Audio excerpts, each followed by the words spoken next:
اور پورے معاشرے کی خدمت میں انہوں نے جو کام انجام دیے ہیں ان سے متعلق یہ تمام چیزیں یہاں پر پوسٹر ہیں، بینر ہیں، ان میں بیان کرنے کی اور بتانے کی کوشش کی گئی ہے تاکہ ہم ان کی زندگی سے اور ان کی زندگی کے گوشوں سے واقف ہو سکیں. یہ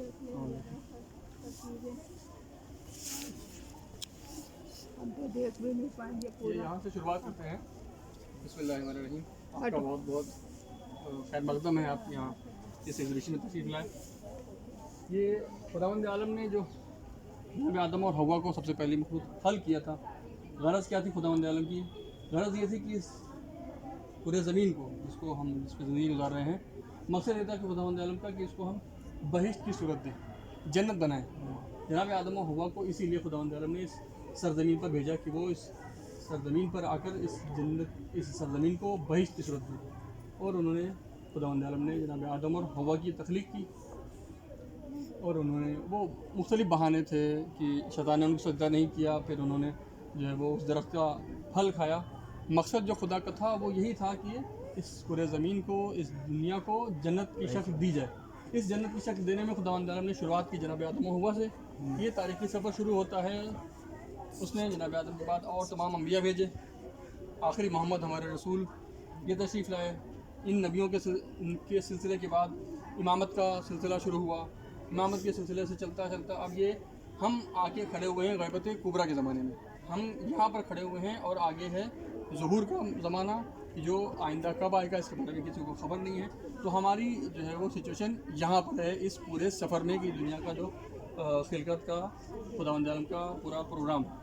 مقصد یہ ہے کہ اس ظہور کے ذریعے سے جو آخری امام ہمارے ظہور کریں گے، یہ تمام اس جہاں سے دنیا چلی ہے اور یہاں تک یہ پورا دنیا کا خطہ یہ جنت کے طور پر خداوند عالم کا جو مقصد تھا خلقت آدم سے، وہ اس مقصد کو پورا کیا جائے گا.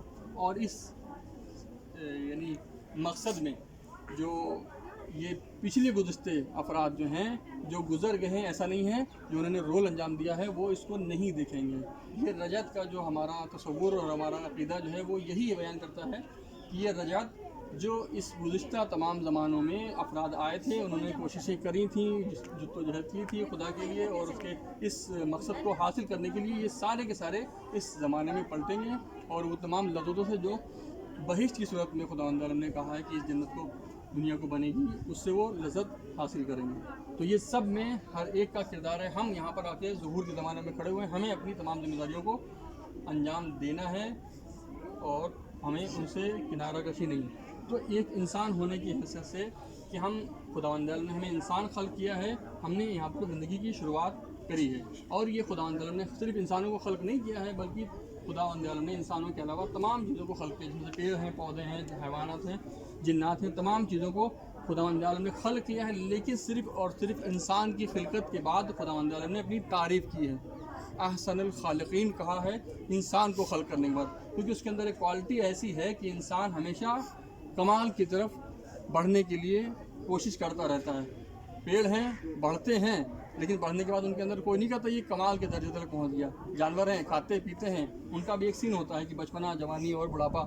لیکن کمال صرف اور صرف انسان کے اندر ہوتا ہے. خداوند عالم کا ایک اس نے خاص عنصر رکھا ہے کہ انسان ہمیشہ کمال کی طرف اور کمال کے راستے کی طرف بڑھنے کے لیے کوشش کرتا ہے. اور یہی کمال ہے کہ جو انسان کو یہاں تک لے کے آیا ہے اور اسی کمال کے نتیجے میں یہ جنت رونما ہوگی. اب یہ خداوند عالم نے جو انسانوں کو خلق کیا ہے، اس میں خداوند عالم نے جیسے سب سے پہلی مخلوق کو جناب آدم کو خلق کیا تھا کہ آدم ہمیشہ تنہا نہیں تھے، بلکہ جیسے ہی جناب آدم کو خلق کیا فوراً ہی جناب حوا کو بھی خلق کیا، دو لوگوں کو خلق کیا. اور خداوند عالم نے جب جناب آدم کو خلق کیا اس کا تذکرہ خداوند عالم نے قرآن مجید میں فرمایا کہ ہم نے ان کو مٹی سے پیدا کیا، وَنَفَخْتُ فِيهِ مِن رُوحِي، اور اپنی روح بھی ان کے اندر ڈالی. تو یہ انسان مجموعہ ہے دو چیزوں کا، ایک جسم اور دوسرا روح. اور یہ روح جو ہے وہ چاہے وہ مرد ہو اور چاہے وہ عورت ہو، ہر ایک کی اس کے مناسبت اور اس کی لیاقت کے اعتبار سے ہے. ہر ایک کی روح جدا ہے، ہر ایک کی روح الگ ہے. اور یہ روح ہمیشہ ابدی ہے انسان کے ساتھ، اس جسم کے ساتھ، یا خود یہ روح ہمیشہ ہمیشہ کے لیے باقی رہے گی. اور اسی انسان کے جسم کے سہارے وہ یہ روح پہچانی جائے گی۔ یہ خداوند عالم نے ان دو چیزوں کے ذریعے سے انسان کا جو ہے وجود انسان کو دیا۔ اب ہم جو اس دنیا میں خداوند عالم نے ہمیں خلق کر دیا، ہم یہ تمام دور جو ہیں 5 جو دور ہیں، ان سے کسی بھی انسان کا گریز نہیں ہے۔ ہر انسان ان تمام چیزوں میں سے ہر ایک کو انجام دیتا ہے۔ عمل انسان، ہر انسان کوئی نہ کوئی کام انجام دیتا ہے۔ انسان کے جو دور گزرے ہیں، انسان سے ہمارے خلقت سے پہلے کچھ افراد تھے، وہ گزر گئے، ہمارے خلقت کے بعد کچھ لوگ آئیں گے، تو یہ تا قیامت چلتا رہے گا۔ یہ ادوار ہیں انسان کے۔ پھر انسان یا تو مرد ہے یا تو عورت ہے۔ پھر دوسرا، انسان کے 2 لحاظ ہیں، ایک اس کی جسمانی قوت جو اس کے اعضاء و جوارح کی ہے، یا اس کے جو ہے محبت ہے یا غضب ہے، اس کا احساسیتی ہونا، یہ سب انسان کی جسمانی قوت ہے۔ اور ایک ہے انسان کی روحانی قوت، یہ اس کے یہاں درک کرنا، اس کی عقل، اس کی فکر اور اس کی قلبی جو قوت ہے، اس کو روح کی قوت سے تعبیر کیا گیا ہے کہ یہ انسان کی 2 قوتیں ہیں۔ انسان کا جسم ہے، جب زیادہ ڈھل جاتا ہے تو غصہ کم کر پاتا ہے، جب زیادہ قوی ہوتا ہے تو غصہ زیادہ کر لیتا ہے۔ یہ قوتیں جسمانی قوتیں ہیں، لیکن روحانی قوت کیا ہے؟ ادراک ہے، رجحان ہے، کسی چیز کی طرف راغب ہونا، مائل ہونا۔ یہ انسان کی جتنے قوی قدرت ہوگی، یہ روح جتنی قوی ہوگی، اتنا زیادہ انسان اپنی فہم میں اور ادراک میں اتنا زیادہ مضبوط ہوگا۔ نہیں، اگر انسان ہو سکتا ہے کہ ظاہری جسمی لحاظ سے کمزور ہو، لیکن اگر روحی لحاظ سے وہ مضبوط ہے تو کوئی بھی اس کو اس کے مقصد سے اس کو ہٹا نہیں سکتا، نہ اس کو کوئی بہکا سکتا ہے، نہ اس کو برگلا سکتا ہے۔ پھر انسان کا رابطہ ہے خود اپنے خالق سے، وہ کیسا ہے، اپنے آپ سے کہ وہ خود اپنی زندگی سے خوش ہے کہ نہیں خوش ہے، خداوند عالم نے جو چیزیں اس کو عطا کی ہیں۔ پھر اس کے بعد انسان جن لوگوں کے درمیان رہتا ہے، چاہے وہ رشتہ دار ہوں، محلے والے ہوں، اٹھنے بیٹھنے والے ہوں، ان تمام لوگوں سے انسان کے روابط کیسے ہونے چاہیے۔ پھر انسان کا خود طبیعت سے خداوند عالم نے جو چیزیں خلق کی ہیں، نہر ہے، اشجار ہیں، پھل ہیں، ان تمام چیزوں کے ساتھ یہ انسانی جو تاریخی دور ہے، ان تمام چیزوں سے آشنا ہو کر ان تمام چیزوں سے کہ رابطے اپنے برقرار اس کو کیسے رکھنے ہیں، یہ اس کو انسان کو یہ تمام ادوار انسانی کے ہر روزمرہ کی یہ انسان کا یہ بترا ہے کہ یہ انسان کو اس تمام چیزوں سے گزرنا ہے۔ تو یہ چیزیں ہمارے اس تابلو سے ہمیں یہ بتاتی ہیں کہ ہم اس تمام چیزوں کے ساتھ ہمیں کس طرح کے ہم صرف اکیلے تنہا نہیں ہیں، بلکہ ہمارا ان تمام چیزوں سے رابطہ ہے، چاہے وہ جسمانی ہو، چاہے وہ روحانی ہو، چاہے وہ اپنے خالق سے ہو، خود اپنے آپ سے ہو، دوسرے لوگوں سے ہو، ان کو ہمیں گزرنا ہے۔ یہ انسان اس زینے سے گزرتا ہوا ان تمام ہر روز ان تمام ادوار سے گزر رہا ہے۔ پیدائش ہوئی اس کی، بچپنا گزرا، جوان ہوا، پھر جوان کے بعد نوجوانی ہوئی، پھر جوانی ہوئی، پھر اس کے بعد یہ تمام زندگی کے مراحل گزرتے جا رہے ہیں، اور یہ ہر دن اس کے یہ انجام پا رہے ہیں کہ وہ اپنے ہر دن کا اپنے آپ کو کس طرح سے وہ گزار رہا ہے دن، جو اس کے دن اس کی زندگی میں اثر انداز ہونے کے لیے بہت کار فرما ہے۔ ہم ایک فرد یا 2 فرد معاشرے کو تشکیل کیسے دیں گے، معاشرہ کیسے اچھا بنے گا؟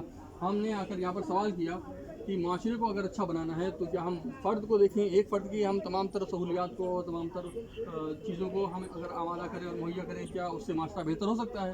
جیسے کہ کمیونسٹ لوگوں کا نظریہ یہی ہے کہ عیسائیوں کا، کہ ہم ایک فرد کو دیکھیں، ہم معاشرے کو چھوڑیں، ہر فرد کو دیکھتے ہیں کہ اگر فرد ہم کی تمام مشکلات کو، ایک آدمی کی ہم تمام مشکلات کو، چاہے وہ مرد ہو چاہے وہ عورت ہو، ہم نے اگر اس کی تمام مشکلات کو برطرف کر دیا تو معاشرہ خود بخود بہتر ہو جائے گا۔